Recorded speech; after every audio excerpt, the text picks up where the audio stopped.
NTPC की series चल रही है और 3 पार्ट की वीडियो डल चुकी है। अगर आपने अभी तक 3 पार्ट नहीं देखे हैं तो सबसे पहले तीनों पार्ट को देख लीजिए। बहुत इम्पोर्टेंट क्वेश्चन है ये पेपर में, आपके इस सीरीज से पेपर में क्वेश्चन आएंगे ही। अगर आप एग्जाम देंगे तो आपको खुद पता चल जाएगा कि इस सीरीज से क्वेश्चन आए हैं कि नहीं, कहने की जरूरत नहीं है। तो चलिए बिना समय गवाते हुए क्लास को स्टार्ट करते हैं। देखिए, आपको मोड निकालना है। मोड मतलब बहुलक निकालना है। तो बहुलक क्या होता है? जिसकी मैक्सिमम फ्रीक्वेंसी होती है वो बहुलक होता है। जो बारंबारता सबसे ज्यादा बार आए वो होता है बहुलक। तो इसमें से देखेंगे कि सबसे ज्यादा बार कौन से नंबर आए हैं। 43 देखेंगे कितने बार आए हैं, तो 43 एक बार है। चलिए ठीक है। 44 जो है एक बार है। 65 जो है एक बार, 2 बार है। 41 एक बार है। 53 एक बार है। 62 एक बार है। तो सबसे ज्यादा बार कौन आए हैं? 65। तो हमारा आंसर क्या हो जाएगा? ऑप्शन नंबर बी जो है इसका सही आंसर है। चलिए देखते हैं नेक्स्ट क्वेश्चन। देखिए, ट्रिगोमेट्री का क्वेश्चन आपके स्क्रीन पे ये रहा। चलिए इसका सॉल्यूशन करते हैं। sec theta plus tan theta equal to 4 है, तो sec theta minus tan theta equal to क्या होगा? डायरेक्ट लिख सकते हैं इसका। अगर a प्लस बी है तो a minus B equal to क्या हो जाएगा? अगर a plus B equal to 4 है तो a minus B equal to direct 1/4 लिख सकते हैं। इसका आंसर क्या आ जाएगा? 0.25। लेकिन हम करके बताते हैं। देखिए, sec square theta minus tan square theta equal to 1 होती है प्रॉपर्टीज। तो a square minus B square क्या होगा? a प्लस बी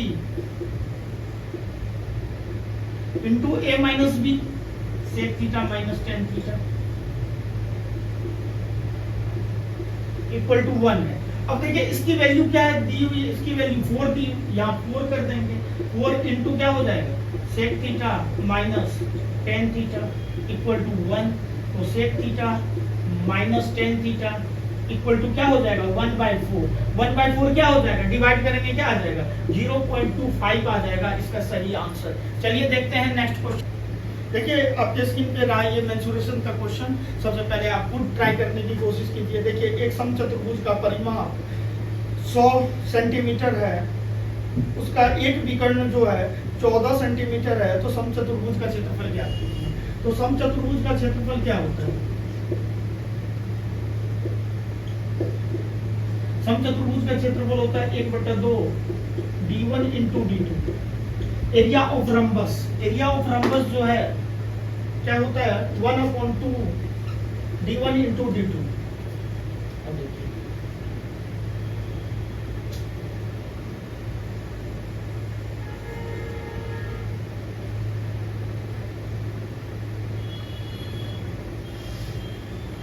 एक डायगोनल दिया हुआ है। एक डायगोनल जो है 14 दिया हुआ है। तो 14 अगर है ये तो 7 हो जाएगा, ये 7 हो जाएगा। दूसरा डायगोनल निकालना है। एरिया के लिए क्या चाहिए? एक डायगोनल तो पता है, लेकिन दूसरा डायगोनल क्या करना है? निकालना है। तो अगर ये x है तो ये क्या हो जाएगा? x हो जाएगा। ये 90 डिग्री है। समचतुर्भुज का परिमाप क्या होता है? 4a होता है। जो स्क्वायर का परिमाप होता है वही समचतुर्भुज का परिमाप होता है। तो 4a इक्वल टू कितना दिया हुआ है? 100 दिया हुआ है। अगर a की बात करें तो a आपका हो जाएगा 25। अब सभी साइड इक्वल होता है। स्क्वायर के क्या होते हैं? सभी साइड इक्वल होते हैं। तो समचतुर्भुज के सभी साइड क्या होंगे? यहाँ पे इक्वल हो जाएंगे। तो ये हो जाएगा आपका 25, ये हो जाएगा 25, ये हो जाएगा 25, ये हो जाएगा 25। अगर मैं इस ट्रायंगल की बात करूं तो यहाँ पे देखिए, ये हाइपोटेन्यूज हो गया आपका 25 और ये बेस हो गया आपका कितना? 7। और हमें ये निकालना है। तो अगर ये निकालना है तो ट्रिपलेट ये कर लेते। क्या होता है ट्रिपलेट? 25, 7 और 24 ट्रिपलेट होता है। या पाइथागोरस थ्योरम से आप निकाल सकते हैं, या तो आप डायरेक्ट, अगर आपको ट्रिपलेट याद है तो डायरेक्ट पुट कर दीजिए। तो अगर ये 7 है, अगर ये 7 है तो ये क्या हो जाएगा? 24। तो ये आ गया आपका 24 और ये पूरे कितने आ जाएंगे? तो ये भी तो 24 होगा। अगर ये x है तो ये भी x होगा। अगर ये 24 है तो ये भी 24 होगा। पूरा डायगोनल कितना हो जाएगा? 48 हो जाएगा। तो पूरा डायगोनल अगर 48 हो जाएगा तो फॉर्मूला क्या? 1/2 14 इंटू कितना? 48, अगर इसको कट कर दीजिए तो ये क्या हो जाएगा 7, तो 8 7 56 और 7 चौका 28, 28 5 35। ऑप्शन नंबर सी क्या है इसका सही उत्तर है। चलिए देखते हैं नेक्स्ट क्वेश्चन। चलिए देखते हैं आपके स्क्रीन पे रहा ये हाइट एंड डिस्टेंस का क्वेश्चन। सबसे पहले क्वेश्चन को रीड करते हैं। भूमि पर किसी मीनार के जो बिंदु है 18 मीटर और 32 मीटर की दूरी पर स्थित दो बिंदुओं से मीनार के शीर्ष का उन्नयन कोण पूरक है, तो मीनार की ऊंचाई ज्ञात कीजिए। अब देखिए जब भी कॉम्प्लीमेंट्री के पूरक के है तो कुछ नहीं करना है, हाइट जब भी निकालना है एक टेक्निक बताता हूँ, रूट ए बी होगा, जो भी वैल्यू दी होगी उसका क्या कर देना है, रूट ए बी कर देना है। तो रूट ए बी यहाँ पे वैल्यू कितना कितना दिया हुआ है, तो यहाँ दिया हुआ है 32 और कितना 18 दिया हुआ है। तो अब इसको तोड़ लीजिए, कितना हो जाएगा 16 इंटू 2 हो जाएगा, यहाँ 9 इंटू 2 हो जाएगा। स्क्वायर रूट से बाहर निकाल लीजिए, तो स्क्वायर रूट से बाहर निकालेंगे तो ये 4 हो गया, 2 का 1 बाहर आ गया और 9 का कितना बाहर आ गया 3 बाहर आ गया, 4 दूनी 8 दिया, कितना हो गया 24 मीटर। ऑप्शन नंबर सी जो है इसका सही आंसर है। चलिए देखते हैं नेक्स्ट क्वेश्चन। देखिए नंबर सिस्टम का एलसीएम का क्वेश्चन है। आप सबसे पहले क्वेश्चन को रीड कीजिए और सबसे ज्यादा पेपर में पूछे जाने वाले क्वेश्चन है। 3 घंटियां एक साथ बजना शुरू करती है और क्रमशः 8 सेकेंड 10 सेकेंड और 12 सेकेंड के अंतराल पर बजती है, तो वो 30वें मिनट में एक साथ कितनी बार बजेगी। तो देखिए 8 सेकेंड 10 सेकेंड और जो है 12 सेकेंड, तीनों का एलसीएम ले लीजिए। तीनों का एलसीएम कितना आ जाएगा 120 सेकेंड आ जाएगा। इसको मिनट में चेंज कर लीजिए। मिनट में चेंज करने के लिए क्या करेंगे, 60 से क्या कर देंगे डिवाइड कर देंगे, ये 2 मिनट हो जाएगा। तो 30 मिनट दिया हुआ है, तो 30 बाय क्या हो गया 2, कितना आ गया 15 बार तो बजेगी, लेकिन लास्ट में बार भी बजेगी, तो इसलिए एक इसमें प्लस होता है। तो टोटल कितना हो जाएगा 15 प्लस 1 कितना हो जाएगा 16। ऑप्शन नंबर क्या है, ऑप्शन नंबर सी जो है इसका सही आंसर है। तो देखिए आपके स्क्रीन पे सर्कल कर रहा है ये क्वेश्चन। आप क्वेश्चन को कैसे सोल्व करते हैं, आप इंस्ट्रक्शन दिया हुआ है, आप जो है स्क्रीन पे पढ़ सकते हैं। यहाँ पे जो है डी का मान नहीं पता है और जो है ये एडी की वैल्यू दी हुई है कितनी, एडी की वैल्यू दी हुई है 10 और डीई की वैल्यू जो है कितनी दी हुई है 12। तो इसकी वैल्यू हमें निकालनी है। बीडी की वैल्यू मान लेते हैं x और तो बीडी की वैल्यू निकालनी है। तो इसकी प्रॉपर्टीज होती है DE square equal to AD into क्या होता है बीडी। अब यहाँ देखिए इसकी वैल्यू कितनी है 12 का स्क्वायर हो जाएगा, 12 का स्क्वायर हो जाएगा और एडी की वैल्यू कितनी हो जाएगी, तो बीडी का कितना है x है और एडी का क्या हो जाएगा, एडी का हो जाएगा क्या x प्लस 10 हो जाएगा, ये वैल्यू x है और ये क्या हो जाएगा x प्लस 10 हो जाएगा पूरा वैल्यू। एबी की वैल्यू जो दी हुई है ये है 10, एबी की वैल्यू 10 है, तो एडी की वैल्यू क्या हो जाएगी x प्लस 10 हो जाएगी, x प्लस 10 हो जाएगी एडी की वैल्यू। अब यहाँ से ऑप्शन से चेक कर सकते हैं इसको, ये हो जाएगा x into x plus 10। Option उठाइए और ऑप्शन से चेक कीजिए, नहीं तो क्वाड्रेटिक इक्वेशन बनेगा, फिर फैक्टर बनेगा, 2 वैल्यूज आएगी, तो बहुत ज्यादा डिफिकल्ट हो जाएगा कैलकुलेशन करने में। टाइम को बचाना है, ऑप्शन उठाइए। ऑप्शन उठाते हैं तो देखिए किसका होता है 7 कर लेंगे, 17 नहीं आएगा। 8 उठाइए, 8 इंटू 18 है 144 सही है। ऑप्शन नंबर क्या हो जाएगा बी, इसका क्या हो जाएगा सही आंसर हो जाएगा। चलिए एक मेंसुरेशन का क्वेश्चन है। 16 सेंटीमीटर ऊंचाई के एक ठोस शंकु के आधार की परिधि कितनी है, 33 सेंटीमीटर है, तो शंकु का आयतन ज्ञात कीजिए। तो देखिए ऐसे क्वेश्चन को हम क्या करेंगे, ऑप्शन से करेंगे। वैसे अगर आपको करना है तो परिधि दी हुई है, कोण का जो परिधि होगी वो वृत्त की परिधि होगी। यहाँ से हम r फाइंड कर लेंगे और r फाइंड कर लेंगे, तो r फाइंड करने के बाद ऊंचाई दी हुई है, फॉर्मूला से लगा दोगे, वॉल्यूम ऑफ कोन होता है 1/3 पाई r स्क्वायर h। अब डायरेक्ट करेंगे, देखिए इसके इवन और ऑड प्लेस का सम 0 आना चाहिए। ये हो रहा है क्या, नहीं हो रहा है। ये देखिए ये हो रहा है, नहीं हो रहा है। अब ये देखिए ये हो रहा है, ये 4 और 2 क्या हो गया 6, और ये क्या है 6। ऑप्शन नंबर सी क्या है इसका सही आंसर।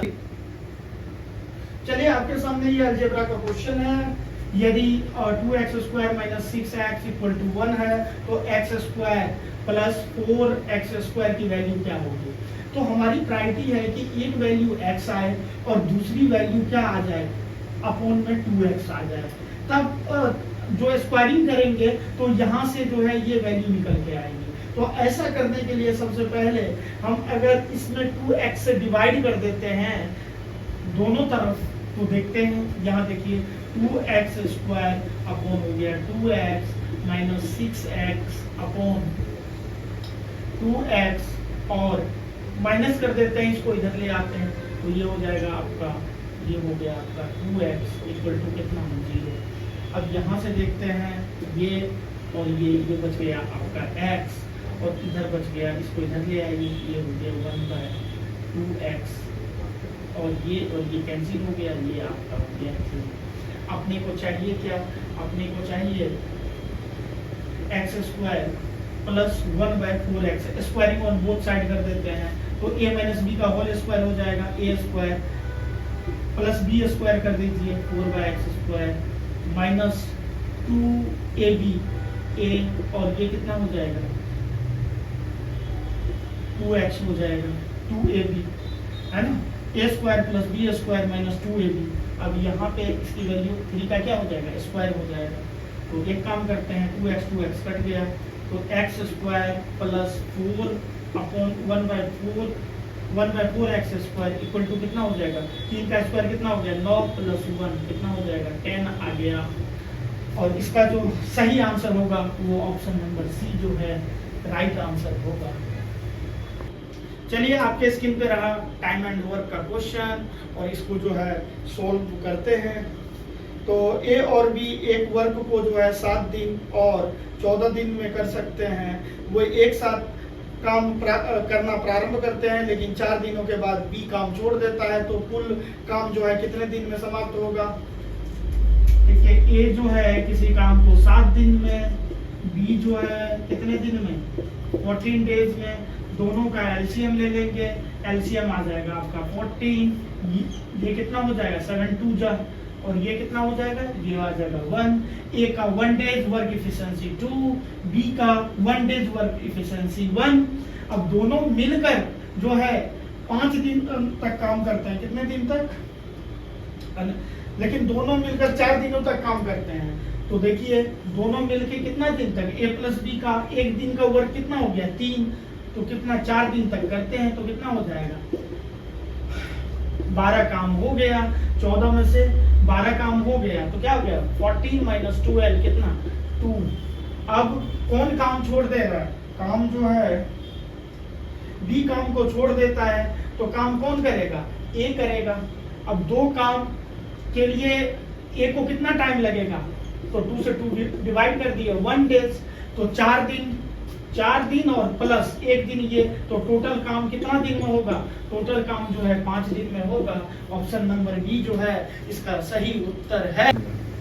तो देखिए आपके स्क्रीन पे रहा ये नंबर सिस्टम का क्वेश्चन जो है 1 2 3 के 5 7 8 के से डिविजुअल है, तो 11 से डिविजुअल है, तो यहाँ पे के की वैल्यू क्या है।